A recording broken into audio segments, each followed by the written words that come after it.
할렐루야, 아멘.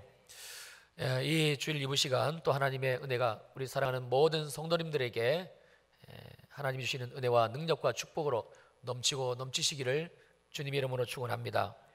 오늘부터 몇 주간에 걸쳐서 내 신앙의 점검이라는 대주제를 가지고 하나님의 말씀을 나누려고 합니다. 대한민국 국민이라면, 그리고 정상적으로 국민의료보험을 납부한 사람이라면 만 40세부터 정기적으로 2년에 한 번씩 건강검진을 받게 됩니다. 물론 직장에 다니시는 분은 만 40세가 되지 않아도 직장인 의료보험을 통해서 2년 또는 1년에 한 번씩 건강검진을 반드시 받아야만 되고요. 이렇게 하는 이유는 국민의 건강을 사전에 미리 체크해서 질병으로 겪는 어려움을 예방하기 위함이지요. 저희 교회 장로님 한 분이 이런 간증을 제게 하시더라고요. 본인이 어느 날 건강검진을 받으셨는데 그 대장내시경을 통해서 암으로 발전되기 바로 직전의 용종을 제거하셨다는 거예요. 여러분, 만약에 건강검진이 없었다면, 그래서 그 장로님이 몸 안에 그 암으로 발전할 수밖에 없는 용종을 발견하지를 못했다면 이건 생각만 해도 소름이 끼치는 일입니다. 제가 장로님께 이제 그 말씀을 듣고 얼마나 하나님께 감사했는지 몰라요. 그리고 이런 종류의 사례는 우리 주위에서 얼마든지 들을 수 있기도 합니다. 그래서 건강검진의 중요성은 아무리 강조를 해도 지나치지를 않지요. 오늘 우리는 육체의 건강검진이 아니라 그보다 훨씬 더 중요한 우리의 영혼의 상태를, 영적인 상태를 검진하려고 합니다. 물론 말씀으로 할 것입니다. 그리고 그 첫 번째는 바로 우리 구원의 문제입니다. 그래서 이 시간 여러분 모두에게 이 질문을 드림으로 시작을 할까요? 여러분 정말 구원을 받았습니까? 정말 여러분은 정확한 하나님의 말씀에 의해 구원을 받으셨는지요? 1871년 10월 8일 시카고에서 그 당시 미국의 유명한 전도자였던 D.L. 무디가 큰 부흥 집회를 인도하고 있었어요.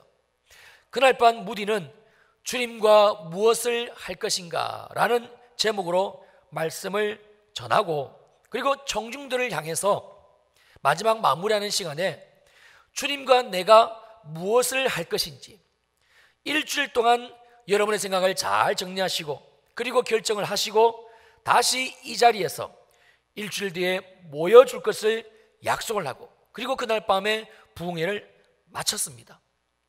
그런데 그 밤에 그 유명한 시카고 대화재가 발생하게 되었고, 그날 부흥회에 참석했던 사람들을 포함해 수천 명의 사상자가 발생을 한 것입니다. 만약에 무디가 그날 저녁 이 부흥회에 참석한 모든 사람들을 바로 그 시간에 자기 영혼의 상태, 영적인 상태를 점검하고, 그리고 구원의 결신을 시켰더라면 많은 사람들이 지옥이 아닌 천국으로 가게 했을 터인데 말입니다. 그날 크게 회개한 무디는 그날 이후로 말씀을 전하고서는 바로 그 시간에 구원의 결신을 시켰다고 해요. 우리가 우리 인생에 무슨 일이 있을지 어떻게 합니까?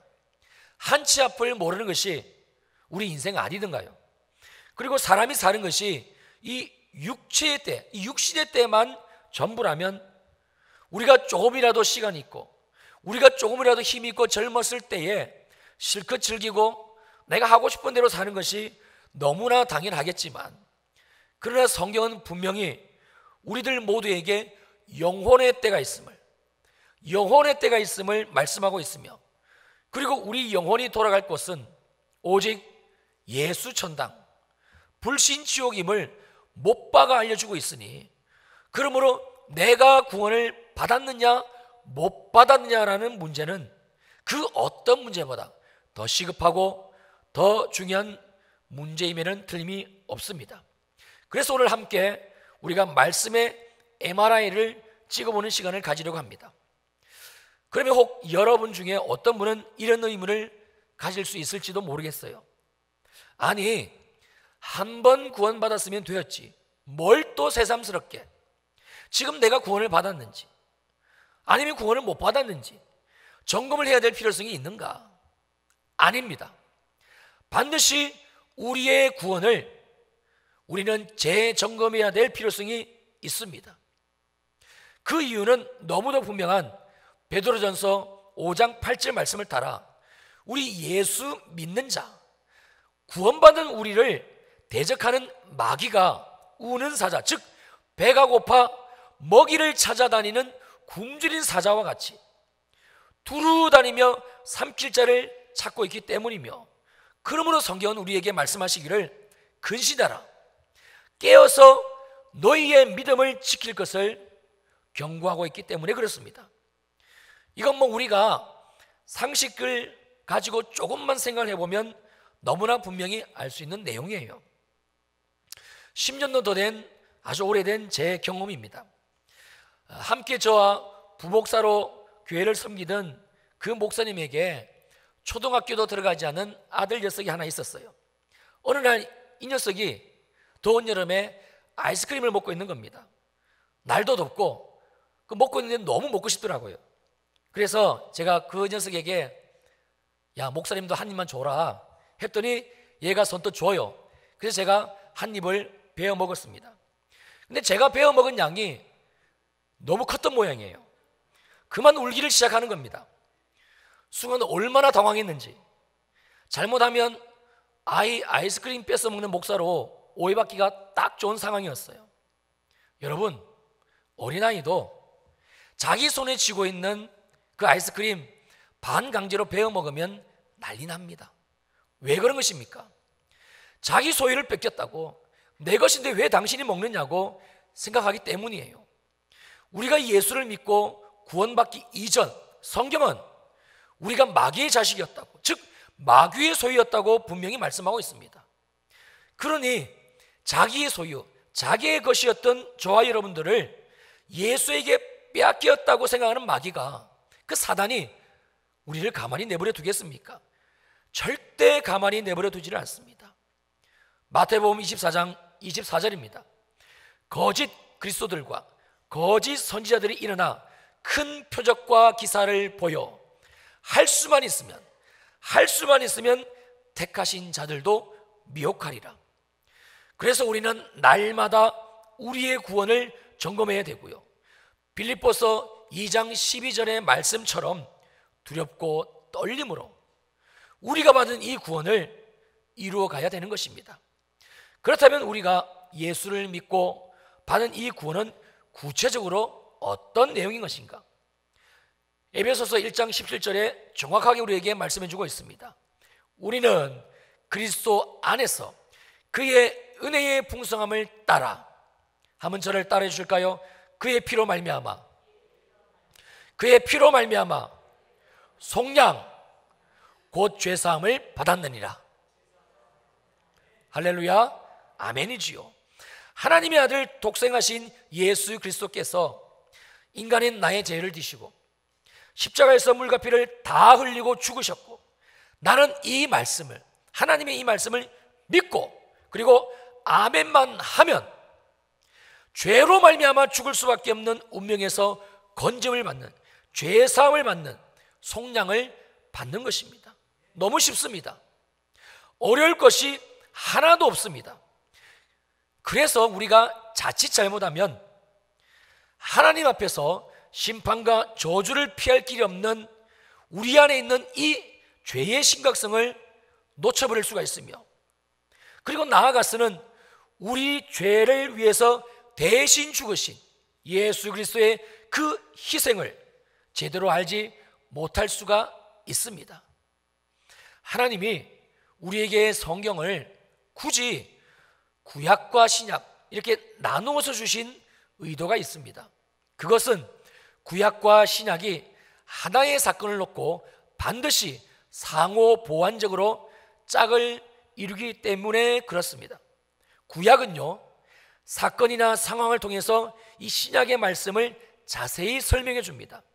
반면 신약은 구약에서 일어난 여러 가지 사건들을 일목요연하게 잘 정리해서 우리들에게 말씀해 줍니다.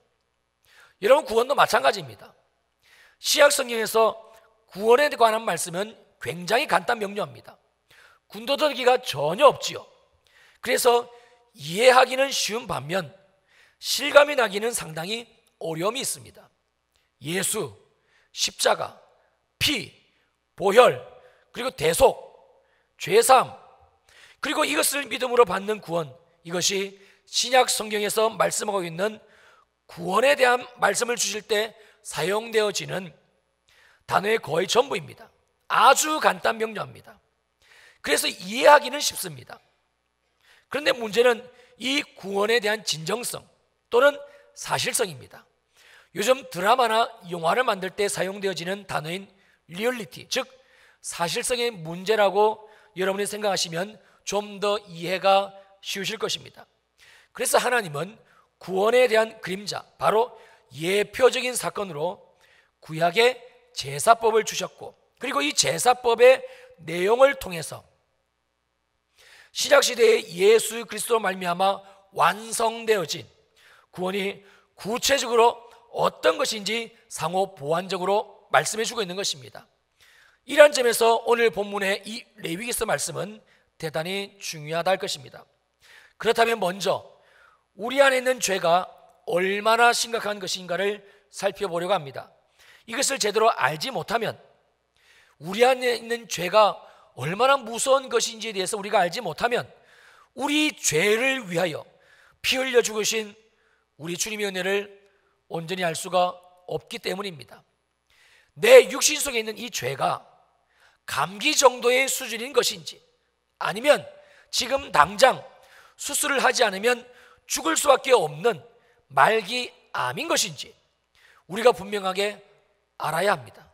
그래야 왜 우리 예수님이 육신을 입고 이 땅에 오셔야만 했으며, 왜 우리 예수님이 하나님이신 그분이 아무 저항도 없이 피조물인 인간의 손에 멸시와 천대와 조롱을 받으시고, 그리고 십자가에서 피 흘려 죽어야만 했는지를 알 수가 있기 때문입니다.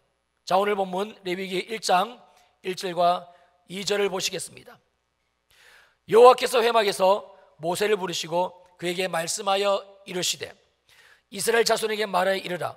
너희 중에 누구든지 여호와께 예물을 드리려거든 가축 중에서 소나 양으로 예물을 드릴지니라. 먼저 말씀을 더 나누기 전에 저와 여러분들이 정해야 될 하나의 규칙이 있습니다. 그것은 오늘 본문 말씀을 우리가 좀 더 실감나게 이해하기 위해서 지금 본문에 등장하고 있는 제사장과 그리고 하나님께 죄를 짓고 제사 드리러 온 이 이스라엘 백성의 역할을 저와 여러분들이 나누어서 하는 겁니다. 그러니까 저는, 여기 있는 목사는 그 옛날 이스라엘의 오늘 본문에 등장하는 제사장이고, 그리고 제 설교를 듣는 여러분들은 무슨 죄를 지었는지는 모르겠지만 하여튼 범죄하여 하나님께 제사 지내기 위해서 온 그날의 이스라엘 백성입니다. 이해가 되시나요? 자, 그러면 먼저 여러분들이 하셔야 될 일은 여러분이 직접 기르던 가축 중에서 흠없는 소나 양을 골라 제사장인 제 앞으로 데리고 가는 일입니다. 아무 양이나 소가 아닙니다. 시장 가서 돈 몇 푼 주고 사온 것도 안 됩니다. 반드시 여러분들이 아침 저녁으로 먹이를 주고 그리고 보살펴주던 가축이어야만 됩니다. 그리고 그 가축 중에서도 흠없는 녀석으로 여러분이 정성껏 골라 제사장인 제게 그 제물을 데리고 오셔야 됩니다. 그리고 그 제물로 여러분들의 죄를 대신해서 하나님 앞에 이제 제사를 지낼 것입니다. 두 번째로 여러분들이 하나님 앞에서 지금 제사를 지낼 때 해야 될 일은 여러분이 가지고 온 그 제물의 머리에 안수하는 것입니다. 여러분 4절을 보세요. 그는 번제물의 머리에 안수할지니 그를 위하여 기쁘게 받으심이 되어 그를 위하여 속죄가 될 것이라. 단순히 가축의 머리에 손을 넣는 행위가 아니고요, 여러분은 온 마음을 다해서 여러분들이 지은 죄를 지금 가지고 온 제물, 그 제물의 머리에 손을 얹고 하나님 앞에 기도하심으로 전가시키는 행위입니다. 아무것도 모르는 그 소나 양은 어쩌면 지금 여러분들이 머리에 손을 얹는 것을 자기 주인이 평소 때처럼 사랑의 손길로 머리를 쓰다듬는 것으로 여길지도 모릅니다. 앞으로 닥쳐올 자기 자신의 미래를 모른 채 자기 주인에게 머리를 맡기겠지요. 이제 여러분들이 해야 될 일은 정말 심각한 일입니다. 그리고 5절입니다. 그는 여호와 앞에서 그 수송아지를 잡을 것이요. 이 잡는다라는 동사의 히브리어 원어적인 의미는 죽인다라는 뜻입니다. 이제 안수를 마친 여러분들에게 제사장인 제가 칼을 건네주게 됩니다. 그러면 여러분들은 저에게서 칼을 건네받으시고 직접 가지고 온 이 가축을 죽이셔야 됩니다.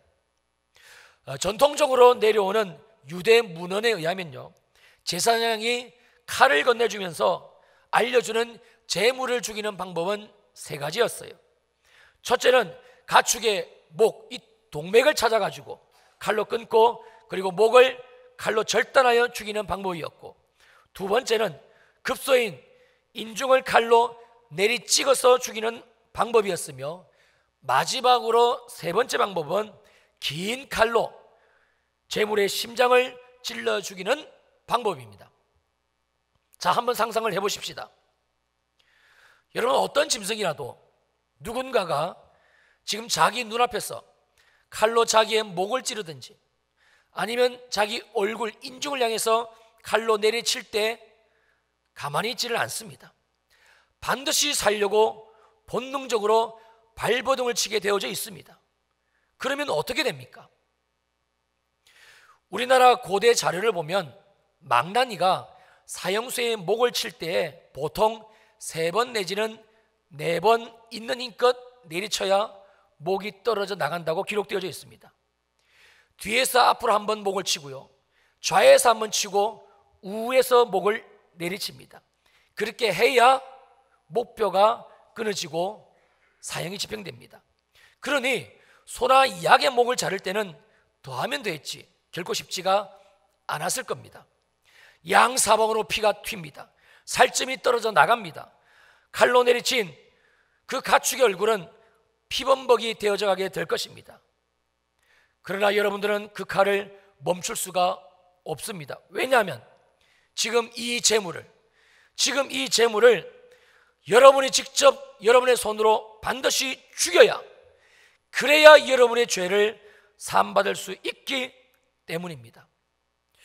우리가 스페인의 전통 경기인 투를 보게 되면 투사가 맨 마지막에 소에 올라타고 그리고 소의 심장을 향해서 긴 칼을 꽂아 죽임으로 마지막 피날레를 장식하는 장면을 볼 수가 있습니다.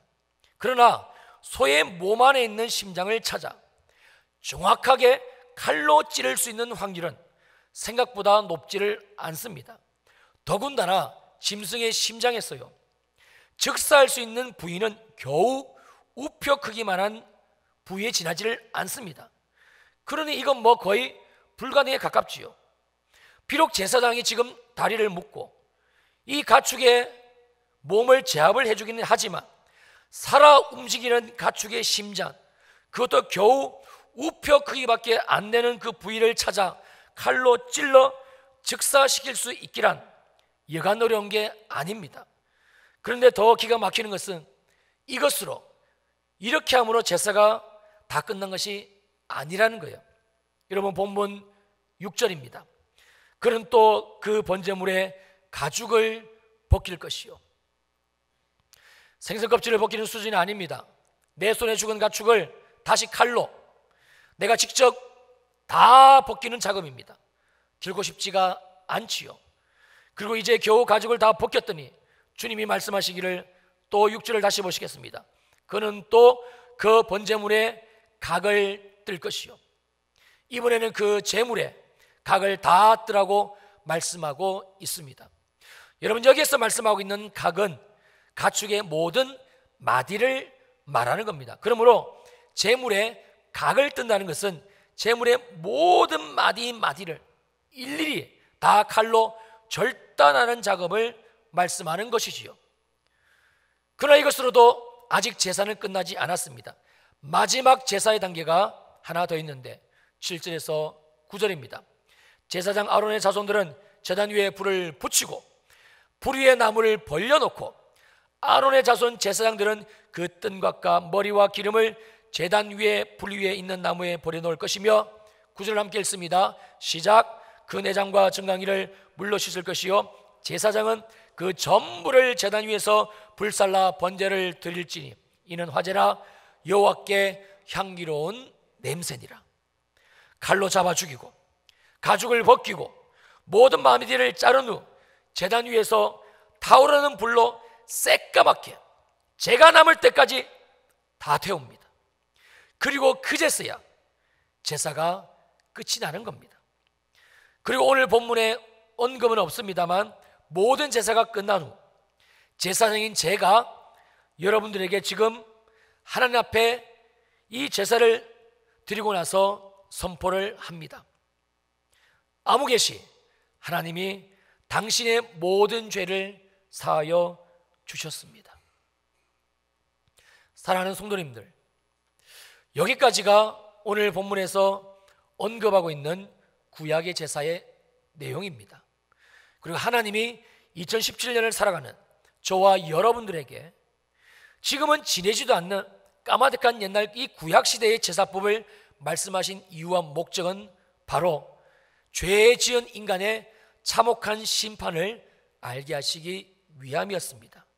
왜냐하면 우리 육신 속에 있는 이 죄가 얼마나 무서운 것인지, 이 죄로 말미암아 하나님이 어떤 저주와 심판을 우리에게 주시는 것인지를 우리가 알아야, 즉 죄의 심각성을 깨닫고 알아야 그 다음의 과정, 그렇다면 이 죄에서 내가 어떻게 벗어날 수 있을 것인가, 즉 구원에 대한 부분이 보여지기 때문이지요.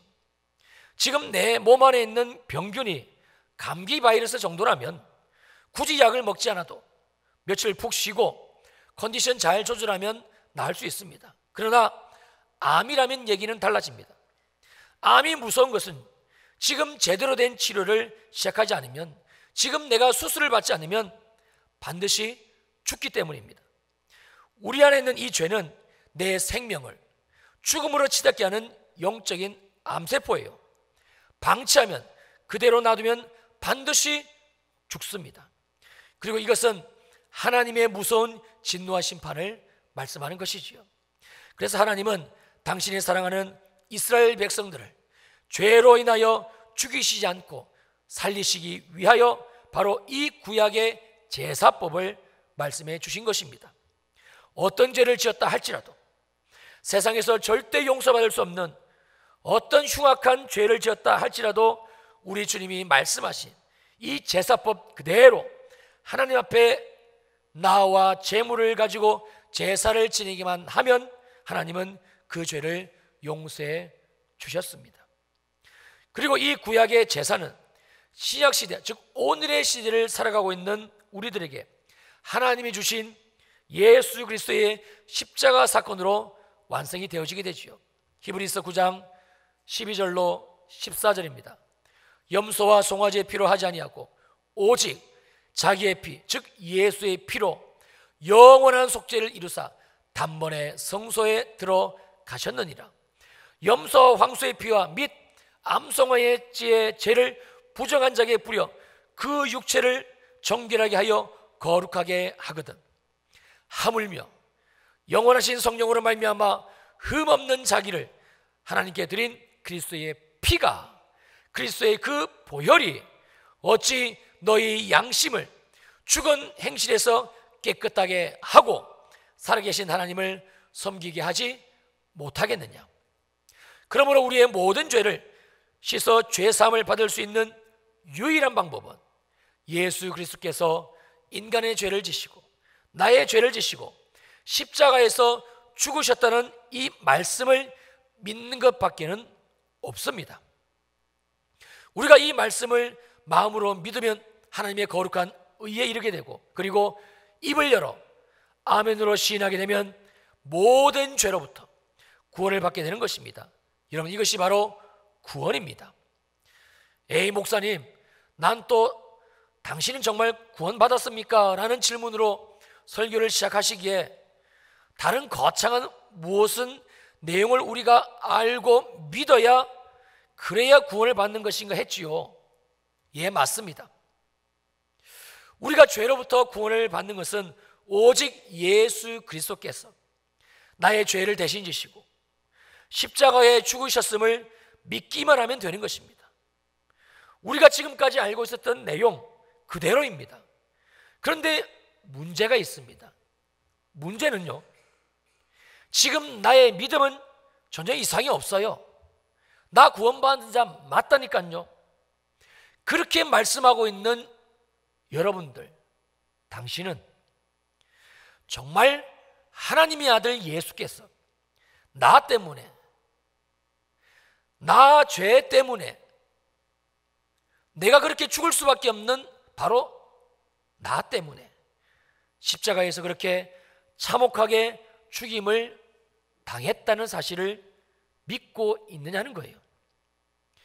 여러분이 믿는 그 믿음의 내용이 나의 죄 때문에 그 옛날 내 손에 목이 잘리고 얼굴이 칼로 짓이겨지고 칼로 심장이 난도질 당하고 가죽이 벗겨지고 온 마디마디가 칼로 절단되어 그리고 불에 태워졌던 바로 그 가축을 바라보던, 내 손으로 길렀던 그 가축을 바라보던 죄지은 이름 모를 한 이스라엘 백성의 마음과 같냐는 거예요. 그래서 우리는 오늘 본문 말씀을 통해서 지금 하나님 앞에 나와 죄사함의 제사를 지내는 바로 이 사람의 마음을 알아야만 하는 것입니다. 모든 제사가 끝났습니다. 내 손에 죽었던 소나 양의 비명소리도 더 이상 들리지 않습니다. 다만 내 눈앞에는 내가 죽이고 태웠던 가축의 재가 남아있고 그리고 코를 찌렸던 비릿한 고기 타는 냄새만이 남아있습니다. 여러분 한번 생각해 보십시오. 여러분이 만약 그날 그 제사의 자리에 있었던 이스라엘 백성 그 사람이었다면 여러분의 마음이 어떠했겠습니까? 제사장이 지금 내게 다가와 아무개시 당신 죄사함을 받으셨어요 라고 했을 때 마냥 기뻐하며 그리고 뒤도 돌아보지 않고 그 자리를 떠났을까요? 아닙니다. 정상적인 사람이라면 절대 그렇게 하지를 못합니다. 나의 죄 때문에 지금 내 손에 죽은 가축에 대한 미안한 마음이 들 것입니다. 그래서 어쩌면 그 생명의 대가로 받은 죄사함 은혜가 더 값지고 소중했을는지도 모릅니다. 아마 속으로 다시는 내가 죄짓지 않으리라, 다시는 내가 죄의 유혹에 빠지지 않으리라 다짐을 하며 그리고 집으로 돌아갔을지도 모릅니다. 성경에는 없는 내용입니다. 그러나 우리가 그 상황을 조금만 생각을 하게 되면 충분히 공감이 되어지는 내용들입니다.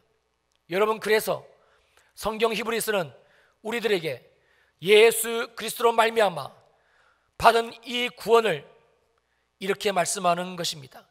염소와 황소의 피 그리고 암송아지의 죄를 지어 부정한 자에게 뿌려 그 육체를 정결하게 하며 거룩하게 하였거든. 하물며 영원하신 성령으로 말미암아 흠없는 자기를 하나님께 드린 십자가의 제물로 드린 예수 그리스도의 피가 어찌 너희 죽은 양심을, 어찌 너희 죽은 행실을 그 죄 짓고 싶은 마음에서 깨끗하게 하고 살아계신 하나님을 섬기게 하지 못하겠느냐. 그러므로 정말 여러분들이 바로 이 예수를 믿어 구원을 받으셨다면 반드시 여러분 안에 있어야 될 것은 나의 죄를 지시고 대신 죽은 나의 주님에 대한 감사입니다. 나의 죄 때문에 대신 참혹한 죽임을 당하신 우리 주님에 대한 죄송함입니다. 그리고 또 한 가지가 더 있습니다. 그것은 바로 죄에 대한 결단이지요. 가끔 방송을 보면 자신이 어떻게 지금 이렇게 건강을 회복하게 되었는지를 보여주는 프로그램이 있습니다. 근데 거기에 출연하시는 분들은 거의 대부분 암 환자들이 많더라고요. 이 사람들은 암이 얼마나 무서운 병인가, 위암이 얼마나 무섭고, 간암이 얼마나 참혹하고, 대장암이 얼마나 지긋지긋하고 내 삶을 송두리째 죽음으로 치닫게 하는 무서운 병인가를 이 사람들은 뼈저리게 경험을 했습니다. 그래서 절대 옛날 습관대로 살지를 않습니다. 여러분, 식단 조절을 하고요, 그리고 규칙적으로 운동을 합니다. 또 자기 몸에 좋은 건강식을 찾아가지고 매일 꾸준히, 누가 시키지 않아도, 누가 억지로 덩 떠밀지 않아도 그렇게 자기 몸 건강 관리를 합니다. 우리가 예수 그리스도의 구원을 경험하게 되면 절대 옛날에 그 나의 살던 모습대로 마음대로 죄짓고 살지 못합니다. 죄가 얼마나 무서운 것인가, 죄가 얼마나 무서운 것인가, 그것을 알았기에, 그리고 나의 그 죄를 사해 주시기 위해서 우리 예수님이 십자가에서 나 대신 희생하신 그 죽으심이, 대속하신 그 죽으심이 무엇인지를 경험을 했기에 예수 믿고 구원받은 그 사람은 절대 옛 습관대로 살지를 못하는 것입니다. 2017년이 정말 얼마 남지 않았습니다. 우리는 저물어가는 한 해의 마지막 이 달을 살아가면서 우리 인생 역시 이 육체의 옷을 벗고 영혼으로 우리 주님 앞에 서야 되는 우리 인생의 마지막 때가 올 것을 여러분 볼 수 있어야 됩니다. 그리고 그때에는 오직 내가 예수를 나의 구주로 믿었느냐, 내가 십자가에서 죽으시고 부활하신 나의 죄를 지시고 대신 죽으신 그 예수님의 속죄함을 믿었느냐, 그리고 안 믿었느냐 라는 것으로 우리 인생이 완전히 달라지게 됩니다. 제가 설교서도에 말씀하신 그대로 예수 천당, 불신 지옥입니다. 사랑하는 성도님들, 우리는 오늘 주시는 이 질문, 당신은 정말 구원받았습니까? 당신은 정말 성경에서 말씀하시고 있는 이 예수를 마음으로 믿었고 그리고 입으로 시인하여 구원을 받았습니까? 지금 바로 이 시간 주님이 주신 말씀으로 정확하게 점검을 받고, 그리고 우리가 주님 만나는 그날까지 내게 주신 구원, 우리에게 주신 이 구원을 잃어버리지 않고 끝까지 이 구원의 길을 걷게 되시기를 주님 이름으로 축원합니다. 주님 이름으로 축원합니다. 아멘. 기도하시겠습니다.